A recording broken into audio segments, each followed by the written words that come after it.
Yo, ese guys, uratekereza ko ngubu tuvugana noneho Killaman Queen amutsindiye burundu? Ese uratekereza ko Killaman noneho bino bintu bitazamugaruka? Ese Killaman yaba agiye kubana na Queen noneho byanyabyo atari byo kutubeshya? Guys, Killaman we turabizi ko buri kimwe cyose yifuza we ni ukuba yabana na Queen, kandi Killaman turabizi ko kuba yabana na Queen byahoze ari inzozi ze mbere hose. Killaman turabizi ko yahoze abitegereje ku buryo ikintu cyo kubana na Queen acyumva vuba cyane. Ese Killaman byaba bigiye kumuhira akaba agiye kubana mu nzu imwe na Queen? Guys, icyo ngusaba wowe nuko watanga ibitekerezo ukambwira ukuntu yumva kuri filime ya Ibanga. Ese uyu mumama bazaniye Killaman mu rukundo ibintu arabikora fresh ku buryo noneho Killaman aratsindira Queen byanyabyo? Killaman turabizi ko we ahorana ibibazo byinshi. Killaman turabizi ko we ibibazo byamubanye karande. Killaman turabizi ko nubwo kino kintu gihari cyo kuba yafata undi mumama akamuzana akamubera umumama we, turabizi ko ari amakosa ari kongera ku yandi yakoze mbere hose. Killaman turabizi ko kuba ari Killaman ku rundi ruhande ari James. Ese uratekereza noneho Killaman bitazamupfana umunsi Queen azaba yamenyeje ukuri kose? Ese uratekereza umunsi Queen azaba yavumbuye ukuri kose akamenya ko Killaman yamutetse imitwe, akamenya ko Killaman yamugize ikigoryi akanga kumubwiza ukuri kose? Ese uratekereza ko Queen urugo bazarubanamo rugakomera? Ese uratekereza ko bazamara iminsi ngahe bari kumwe babana mu nzu imwe nk'umugore n'umugabo? Ese uratekereza bizaramba? Guys, niba ari bwo bwambigeza no kuri Venke Empire mwayikaze, ndagusaba kugira ngo ube wakora subscribe maze tukomeze tugendane mu bikorwa byose tuba turi kwagezaho umunsi ku munsi. Kandi murabizi ukuntu muri abantu b'intwari no kuri Venke Empire, murabizi ko ibikorwa byose mwe dukora umunsi ku munsi amwe mbandi gukorera. Rero wowe icyo ngusaba ni ugutanga ibitekerezo byawe. Ese Queen ubona azahirirwa n'urushako rwa Killaman? Ese Killaman ubona azahirirwa n'urukundo rwa Queen akarutsindira burundu ukuntu yabiteganyije kuva mbere hose? Ese ubona mama Killaman mushasha we ibintu ari kubimerita fresh ku buryo noneho we na Killaman bagiye kuza bagenda neza bagahuza? Ese Queen we uri mu rujijo? Queen bari kuguma bagira injiji kandi ari umuntu mukuru. Ese Queen we umunsi umwe urabona tuzabigaruka, ndetse urabona Queen umunsi umwe atazabasiga inyuma ndetse akanaturuka akigendera? Ese nkawe wisanze mu mwanya wa Queen ugasanga bagucinnye umutwe, wowe urugo warubamo? Ese wishize mu mwanya wa Queen waba mu rugo bagucinnye umutwe ndetse bakanga no kubwiza ukuri kose kuriho, kandi wenda bakubwisha uko kuri wakumva wenda ukanababarira mugakomezanya? Guys, mwicyo mbasaba no kuba mwatanga ibitekerezo byawe mubigira Queen, no kuba mwagira Queen inama ikintu yakora kugira ngo wenda abe yava mu rujijo. Queen yatandukanye na James. Queen ubungu bari gukundana na Killaman. Queen yatandukanye n'izina akomezanya n'umuntu. Ese uratekereza iki? Queen mu gihe none yabimenyeshe kuno kuri kose? Guys, rero murabizi ko ibintu byose ubungu tuvugana, ibintu byose murabizi ko biri kugenda uko bitakagiye. Ubungu tuvugana papa Killaman we amafuti yose bagenda bakora turabizi ko atagenda bashigikira. Papa Killaman turabizi ko amafuti yose bari kugenda bakora umunsi ku munsi turabizi ko we nta n'ikintu na kimwe abashigikira mu bintu byose byo bari gukora ngo we bateka Queen umutwe. Kandi turabizi ko papa Killaman buri kimwe cyose agenda gikora kugira ngo umuryango we beho neza, ariko kino cyo yanze kukinjiramo kubera kazi ko n'ubundi Killaman bamushakiye umumama busha n'ubundi kandi n'uwo bagabwe babana atari na mama we. Ese guys, nagutekereza uburyo bizagenda mu gihe Killaman azaba yavumbuye ukuri kose? Ese ntabwo ujya utekereza mu gihe Killaman bino bintu byose bivumbuye uko bizagenda? Ese Killaman we navumbura ko uyu nguyu bari kumwe babana mu nzu bamaranye imyaka ingahe atari mama we? Ese Killaman ubona we zakora iki? Ese mama Killaman we namara kumenya ukuri kose kubiri inyuma akamenya ko uyu nguyu nawe babana atari umuhungu atari wamwibarutse mu nda, utekereza ko wazakora iki? Guys, kwigarukiye mu cyari wacu, murabizi ko Ibya yagiye kureba Gahima, ariko Gahima turabizi ko yamubereye ibamba. Gahima yanze kumva inama za murumuna we. Gahima aho kugira ngere kubana na Jojo yemera akava mu gihugu. Gahima yinangiye umutima ku buryo nta n'ikintu kimwe ashaka kumva kivuye kuri Jojo. Guys, ubu ngubu tuvugana rero Mutesi nawe yagoheze mu gihirahiro. Mutesi ntago azi uburyo azabanamo na papa wiwe. Mutesi nawe ntago azi urukundo rw'ukuntu ruzagenda. Niyori we na Nyambo bakomeje imyiteguro zo kuba bashinga urugo. Niyori na Nyambo bakomeje kuba bashakisha uburyo bazabana ndetse bakabana byemewe n'amategeko. Niyori turabizi ko urukundo akunda Nyambo atemera kuba yamubura uko byagenda kose. Niyori turabizi ko urukundo rwe na Nyambo ruzagera kure. Ese guys, uratekereza ko noneho filime yacu Ibanga igeze ahantu ho wishimira? Ese guys, uratekereza ko ngubu tuvugana Killaman umunsi Queen yamuvumbuye, umunsi Queen yavumbuye ukuri kose, uratekereza ko Killaman noneho azacikira he? Guys, ubu ngubu tuvugana Queen yamaze kuba yemerera urukundo Killaman, kandi kuba amwemerera urukundo nabivuze ko noneho bigiye guhita bihindura ubuzima bwe burundu. Ese uratekereza noneho ubu ngubu tuvugana Queen namara kumenya ko James wa nyawe ari we Killaman n'ubundi, uratekereza urukundo rwabo ruzongera rugakomera? Ese uratekereza urukundo rwabo ruzakomeza? Guys, niba rwo bwa mbere ugeze hano kuri Venke Empire ikaze, ndagusaba kugira ngo wakora subscribe maze tukomeze tugende mu bikorwa byose tubagezaho umunsi ku munsi. Kandi murabizi ko ingi yaracu nayo nyine ikoze Ibind ndetse n'ubwenge, murabizi ko twe tudakoze nta n'ikintu na kimwe cyakorwa. Ese guys, ubu ngubu tuvugana ko twabonye ko papa Killaman noneho ibintu byose ari gukora ari ugushakisha umuryango wa Tereza. Ese muratekereza ko ubu ngubu tuvugana ahantu Niyori arinzwe noneho? Guys, twari tuzi ko kubera ko Niyori asubiye mu cyaro noneho yabonye amahoro, ntago tuzi ko noneho Niyori ahantu hagiye noneho ari hagiye gutuma umutwe birenze ukuntu yari ameze mu mujyi. Ese ko tubona papa Killaman none yabashyizeho maneko yo kubakurikirana ahantu hose bagiye, kandi tukaba tuzi ko papa Killaman nta na keza ke, kandi tukaba tuzi ko papa Killaman yavuze ko namara kumenya ahantu ko Niyori umuryango wuba kazahita bicisha. Ese uratekereza ko ubu ngubu tuvugana Tereza ndetse na Niyori wiwe, uratekereza ubu ngubu tuvugana bameze neza? Ese uratekereza ibibazo Ibya yabazaniye batazabyakiza amaboko abiri? Guys, ubu ngubu tuvugana Tereza ari mu bibazo. Ubu ngubu tuvugana Tereza ntago azi ikintu yakora kugira ngo nawe yikure muri ibyo bibazo bamaze kuba bajyamo. Tereza ubu ngubu tuvugana nawe ntago ari we wabyizanyemo. Tereza turabizi ko mu masezerano yagiranye na papa Killaman nta na rimwe yigeze kurenga. Turabizi ko Tereza ari umuntu urinda ijambo ryo kuva twatangira filime yacu Ibanga, ariko tukaba tuzi ko ubu ngubu tuvugana Ibya yamaze kuba yabakururisha no kuva yajyana Niyori mu mujyi. Papa Killaman yahise yumvisa ko ari Tereza wamwohereje mu mujyi ngo aze gusaba umuhungu we. Ese guys, ubu ngubu tuvugana Niyori, muratekereza noneho kuba yarahunze umujyi agaza mu cyaro?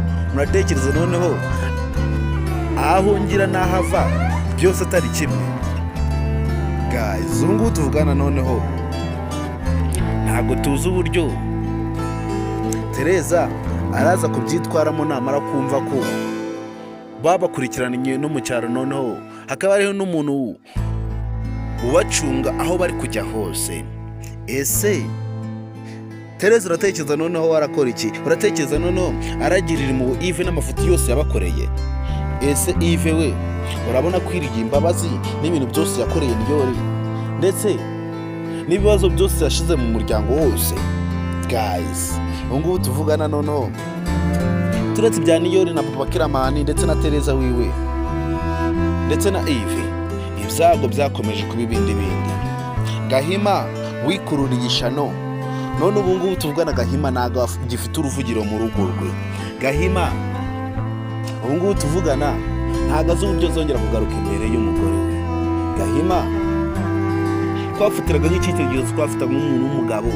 Ubu ngubu tuvugana Gahima ntago tuzi imikino yasigaye ari gukina.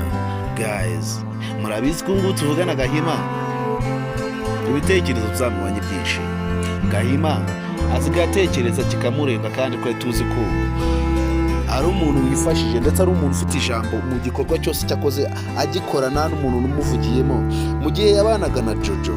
Ariko kuva yatandukana na Jojo turabizi ko ngubu tuvugana ijambo ryo kugira ngo arigire biva kure. Ese guys, waba utekereza ko ngubu tuvugana Gahima hari amahirwe afite yo kuba yarambana na Dete? Ese uratekereza ko ngubu tuvugana Gahima hari ikintu na kimwe yakora ari imbere ya Dete kigashoboka? Guys, twigaruke kuri Killaman ndetse na Queen, ibyabo byo bikomeje kuba byakura. Queen ndetse na Killaman urukundo rwabo rukomeje kuba rwazamuka gake gake rufata indi ntera nk'uko Killaman yari abyifuzaga kuba kera. Killaman yifuje kuba yakundana na Queen ndetse urukundo rufatika ndetse urukundo runyuze mu mucyo, atari nka bya bindi bya James byo kuba akunda Queen ariko ari kumukundira kuri phone gusa, ari gukundana bihishe. Ese Killaman mutekereza ko runo rukundo rwazamuhira bikageraho ashingirana na Queen? Ese uratekereza ko Queen mu gihe yamenyeje ko ari we James, uratekereza ko Queen urukundo rwe azongera kuba yarureka Killaman agakomeza akarwiyoborera? Guys, rero niba ugeze hano kuri Vinke Empire, murabizi ko ibikorwa byose tubukora ari mwe tuba turi gukorera. Rero ndagusaba kugira ngo wihangane zino minota 20 zose uzirangize, maze nawe ukurikirane filime yacu Ibanga uko bwije nuko bukeye.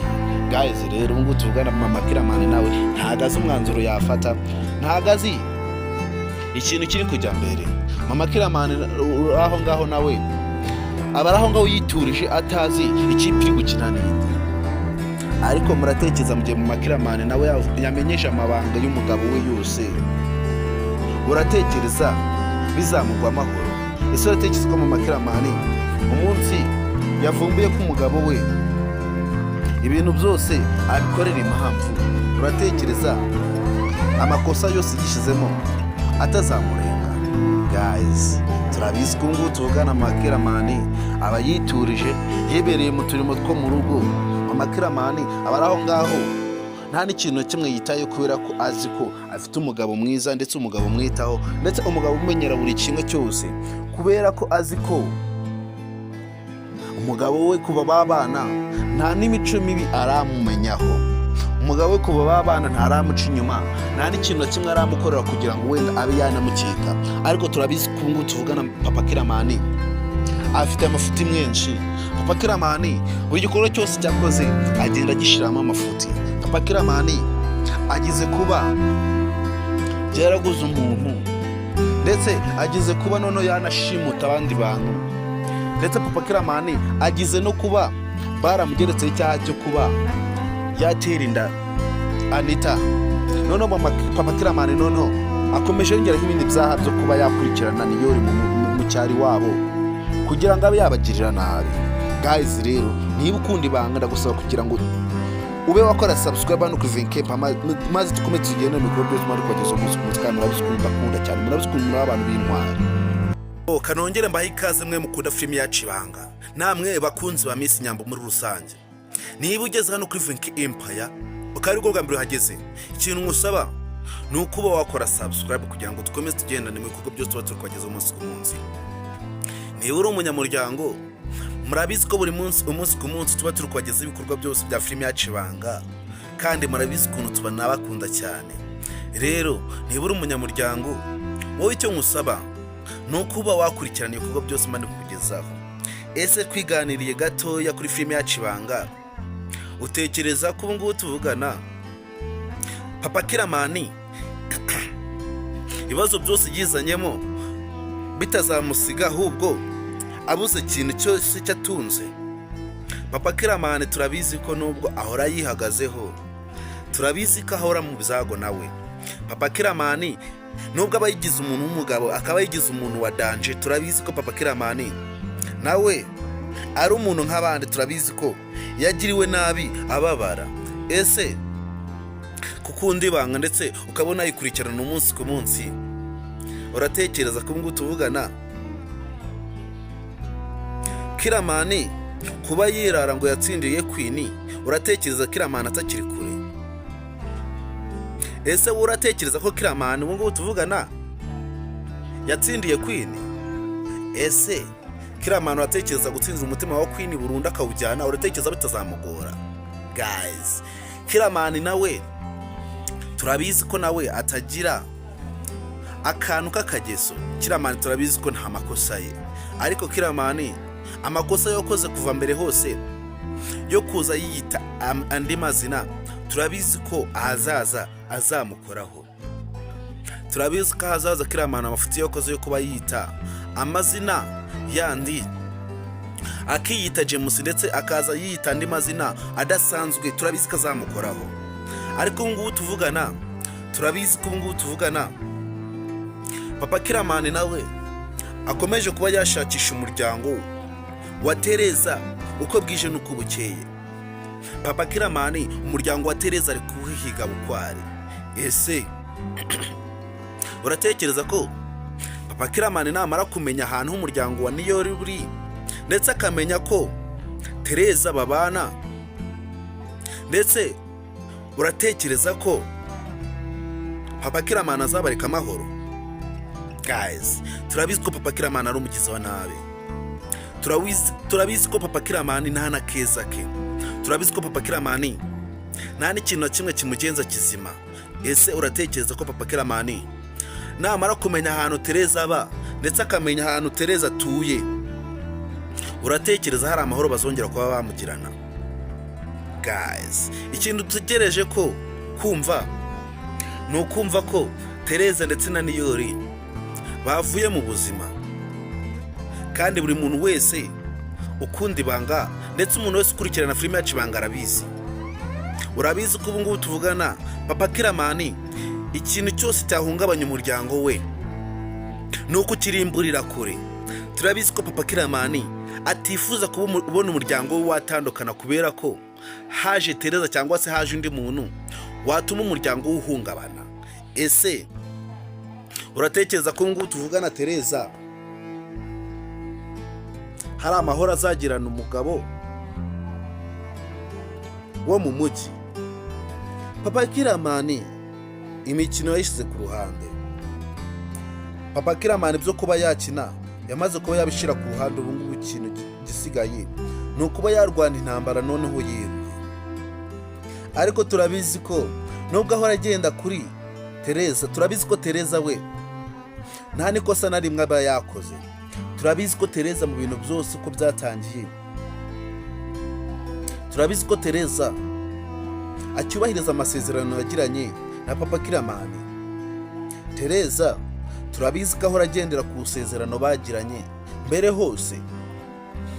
Nubwo Papa Killaman ahora yibaza ko ibi bintu byose byo kugira ngo Niyori abe yava mu cyaro ajye mu mujyi, kuba yagira ngo ni Tereza wamwohereje yo kuba yajya gushaka umuhungu we, turabizi ko atari ibyo. Ariko Papa Killaman turabizi ko we atabifata nk'uko nguko ukuntu twe tubifata turi filime yacu Ibanga. Ese niba ukunda Ibanga wadushigikira? Ese niba ukurikirana ibikorwa byose bica kuri filime yacu Ibanga ndetse bikaba bica no kuri Miss Nyambo, watanga ubufasha? Wowe icyo nkusaba ni ukuba wakora subscribe hano kuri Vink Empire. Murabizi ko muri abantu b'agaciro hano kuri Venke Empire. Niyo mpamvu twe tuba turi hano ngo twaganira kuri filime yacu Ibanga buri munsi, kandi murabizi ukuntu muri abantu b'agaciro hano kuri Venke Empire. Murabizi ko mwebwe mukurikirana ibikorwa byose bya Venke Empire, murabizi ko muraba muri abagaciro. Rero icyo ngusaba ni ukuba umunyamuryango wuzuye wa filime yacu Ibanga, maze tukajya dukomeza tugendana mu bikorwa byose mandi kubagezaho umunsi ku munsi. Rero niba uba washimye ibikorwa nkugezaho, icyo ngusaba ni ukuba watanga ibitekerezo byawe cyangwa se ugakora subscribe, maze tugakomeza tukagendana mu bikorwa byose tuba twabateguriye.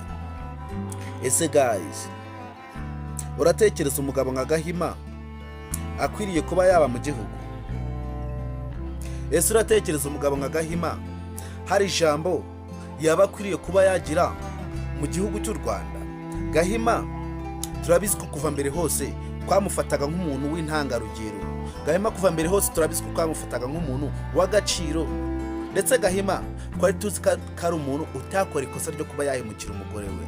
Ariko Gahima turabizi ko ahantu yatugejeje ari ahantu habi cyane.